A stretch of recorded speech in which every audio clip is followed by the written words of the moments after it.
Okay. So itong si Trillanes at itong si Barry Gutierrez nag-iingay na naman sa social media. Alam nyo naman, no? Nag-iingay sila dahil nga dito sa hot issue nitong si Vice President Inday Sara Duterte sa pagtanggal ng confidential funds ng Kamara, specifically itong si Martin Romualdez, no, the House Speaker. Nakisawsaw na naman itong si Trillanes at itong si Barry Gutierrez. Itong si Barry Gutierrez, ito yung nagmamagaling na political advisor ni Leni Robredo na laging nagmamagaling pero talo naman during the election. Babanata natin ito mamaya. Okay? At itong si Trillanes na tahol ng tahol tungkol dito kay former President Duterte, no? Na nagpalabas ng issue na nagpanic na di umano itong si VP Sara at itong Office of the Vice President. Nagpanic raw itong si Inday Sara dahil nagpakampi na dito sa kanyang tatay. Nagsalita na raw ang tatay ni VP Sara, no? Parang nagpalaban na sa kanyang tatay. Yan ang ingay ngayon ni Trillanes. Na hanggang ngayon, masasabi natin na hindi talaga niya nakalimutan yung pag-reject sa kanya ni Duterte kasi gusto itong maging vice presidente dati ni former President Duterte. Pero tinanggihan, ni-reject si Cayetano yung pinili ni Duterte. Diba? So, ni-reject ito. Kaya hanggang ngayon, tahol ng tahol, sabi nila itong aso na ito. Silang gawa ng pangalan na aso na si Trillanes. So, yan ang ating itatalakay ngayon. No? Ipapakita ko itong video na ito na nagpapakalat sila na nagpanic na raw itong si VP Sara. Okay? Pero bago ang lahat, bago natin yan itatalakay, help me na i-like at i-share itong video natin sa Facebook at sa YouTube para kakalat ito sa taong bayan. Okay? So sabay-sabay tayong mag-like, share sa Facebook at YouTube sa Donmar TV. 1, 2, 3, go! Thank you. And also guys, i-subscribe, i-follow itong Donmar TV para lagi kayong updated sa mga pagkampi natin dito sa mga DDS, Duterte, diehard supporters. Kakampihan natin itong mga paninira nila. Updated kayo lagi, okay? So follow, subscribe sa Donmar TV, Facebook at YouTube. 1, 2, 3, go! Thank you. So ito yung binalita ng SMN, ng UNTV pala, no? Binalita ito na nagpakalat itong si Barry Gutierrez at itong si Trillanes. Bumabanat ngayon sa mga DDS na itong si VP Sara raw ay nagpanic na raw dahil sa pagtanggal ng confidential funds sa Kamara. So ayan, pakinggan natin itong balita na ito at tayo ay magre-react at ipagtanggol natin si VP Sara. Natataranta na umano ang kampo ni Vice President Sara Duterte matapos natanggalan ng Kamara ng confidential funds para sa taong 2024. Ito ang pananaw ng dating tagapagsalita ni Vice President Leni Robredo at former Akbayan Party List Representative Barry Gutierrez. Yan ang pakalat ni Barry Gutierrez. Natataranta na di umano. Sabi niya, natataranta na. Paano mo nasabi na natataranta?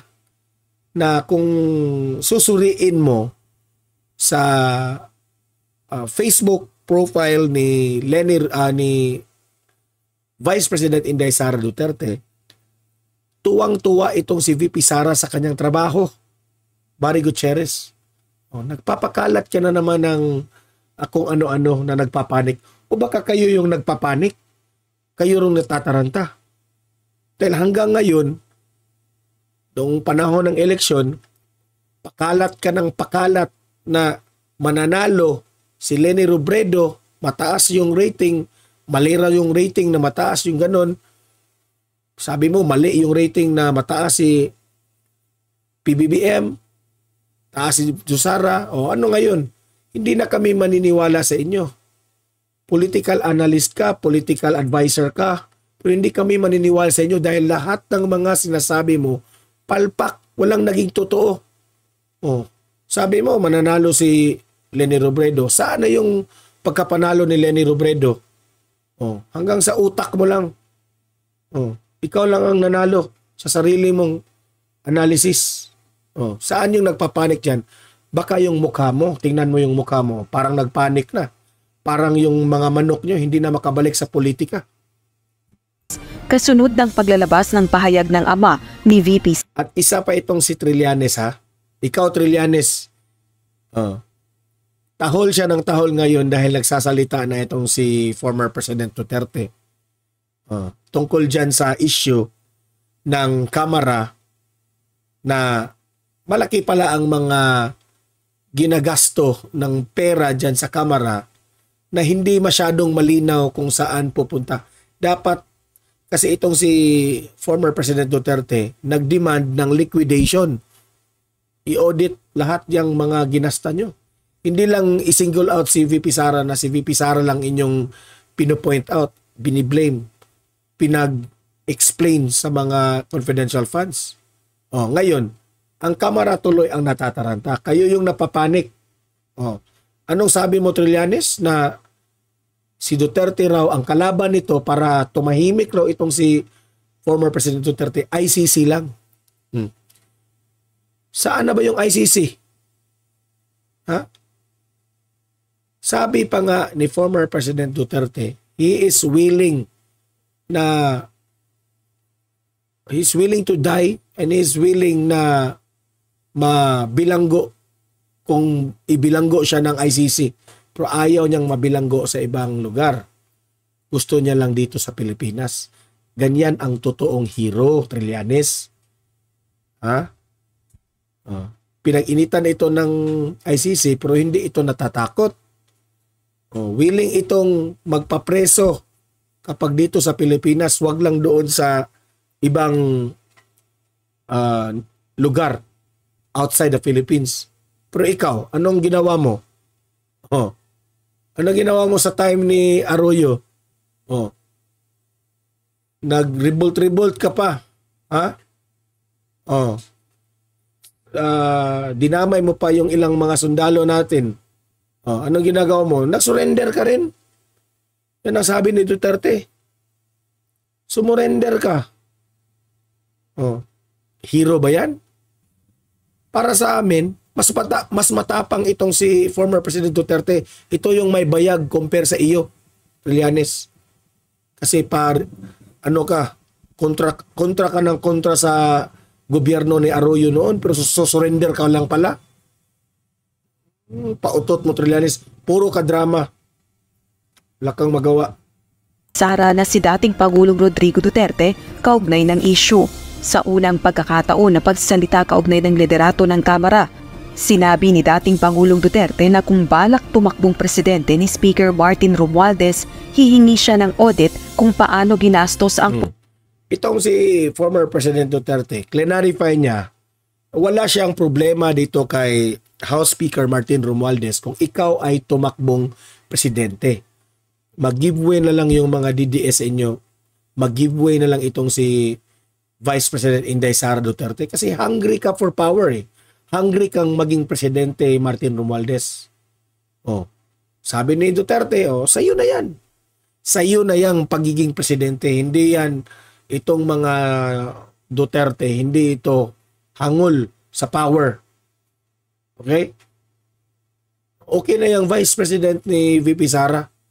Okay na yan. Ikaw nang maging presidente, Martin Romualdez.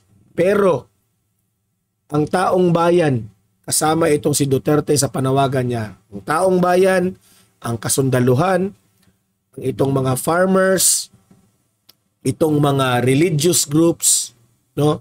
Iba't ibang religion will demand for an liquidation sa mga ginasta nyo dyan sa Kamara. Para patas tayo lahat. Hindi nyo yan pera. Pera yan ng taong bayan. So, paki-explain po. Okay? Yan ang sabi ni former President. Hindi lang kay si VP Sara ang pinapa-explain ninyo. Oh. Kung may bayag kayo, explain. Pondo ng bayan. Tila binaliwala naman ni Speaker Romualdez. Ay, binawala lang. Ha? House Speaker Martin Romualdez, huwag mong babaliwalain yung sinabi ni former President Duterte. Kaming taong bayan ang gustong maghingi ng liquidation for transparency. Okay? Huwag mong babaliwalain. Gusto man nagway, gusto man kang tumakbo, di ba? Ikaw, Martin Romualdez, gusto kang tumakbong presidente? Sige. Iboboto ka namin. Magbigay ka ng liquidation dyan sa iyong ginasta dyan sa Kamara. Sige, para patas tayo. Ang mga pahayag laban sa kanya ng nakatatandang Duterte. Sa isang pahayag, iginiit nitong wala silang balak tumigil sa pagtatrabaho upang maipasa ang priority bills ng pinsang si Pangulong Ferdinand. Dinamay pa itong si PBBM na hindi raw sila titigil sa pagtatrabaho sa pagpasa ng priority bills nitong si Bongbong Marcos. Ginamit pa itong si Bongbong Marcos. When in fact, kayo ang nagdesisyon dyan tungkol dyan sa pag-realign dyan sa confidential funds ni VP Sara. Itong mga taong bayan nalilito na sa inyo. Bakit ka biglang kumambyo? Bakit ka biglang nadala dyan sa mga Makabayan Black? Nilang Castro, nilang Raul Manuel, no? Wala naman niyang nagawa. Lagi naman niyang palpak. Lagi yung tahol ng tahol, reklamador ng mga kongreso. Doon ka kumampi? At ito namang ibang mga kongresista, sip-sip rin kay Martin Romualdez. Kung saan pupunta si Romualdez, doon rin sila. Kasi takot kayo na hindi kayo mabigyan ng budget. Magbulgara na tayo dito. Marcos Jr. Hindi rin anya makapipigil sa kanila ang labis na ingay. 2 araw naman ang nakalilipas mula. So, kayong mga kongresista dyan, no? Kung may bayag kayo, magpakita kayo ng liquidation for transparency. Hindi ba kayo nahiya sa taong bayan? Na gumasta kayo ng pera sa taong bayan na without letting the people know kung ano ang tunay na nangyari? Para kami naman, maligaya kaming magbigay ng tax. Diba? Tax ano tayo eh? Nagbibigay tayo ng tax sa gobyerno. So may karapatan tayong humingi ng liquidation. Diba? Tira kayo ng tira ni Vice President Sara. Sa kanyang website, sa kanyang impormasyon, sa kanyang opisina, meron doon nakalagay kung paano at saan pupunta yung mga budget niya. At least naliwanagan yung taong bayan. Kayo, tingnan nyo yung inyong mga opisina sa social media, sa internet, yung inyong mga offices. Wala. Walang impormasyon kung saan pupunta. Walang impormasyon na ngayong taon na ito, dito yan pumunta yung pera, dito yan nakagasto. Wala. Ni-research natin yan. Pati nga yung extraordinary funds, hindi nyo ma-explain. At saka sa sobrang laki ng travel expenses, hindi nyo nga ma-explain. Di ba? So ikaw Trillanes at ikaw Barry Gutierrez, hindi na kayo relevant ngayon sa politiko. So shut up na lang kayo. Kung kayo'y tumakbo, Trillanes, sa taong 2025 o 2028, hindi rin kayo mananalo. Magtanim ka na lang ng palay doon sa inyong bahay. Mas mabuti pa. Wala ka ng future sa politics. At ikaw, Barry Gutierrez, huwag ka nang mag-ingay. Kasi ikaw, yung amo mong si Leni Robredo, wala na ring future yan sa politiko. talbog yan. So wag ka nang mag-ingay. Kasi wag kayong magyabang, wag kayong mag-ingay na ipamukha nyong magaling kayo dahil wala kayong mukhang iharap sa amin dahil hindi kayo papaniwalaan ng taong bayan kasi palpak ang inyong mga moves.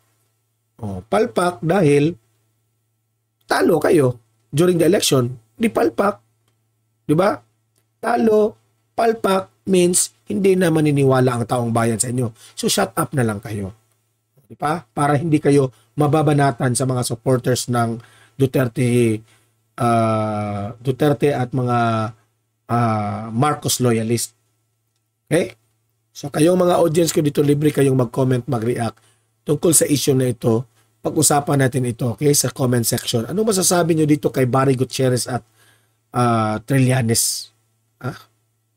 Comment, react, ating pag-usapan yan. Like, share this video para kakalat ito sa taong bayan. I-subscribe, i-follow itong Donmar TV para lagi kayong updated sa mga pagtanggol natin dito sa ating mga Duterte supporters at itong mga Marcos loyalist. Okay? So hanggang dito lang itong video na ito. See you in my next video. Have a great day. God bless inyong lahat.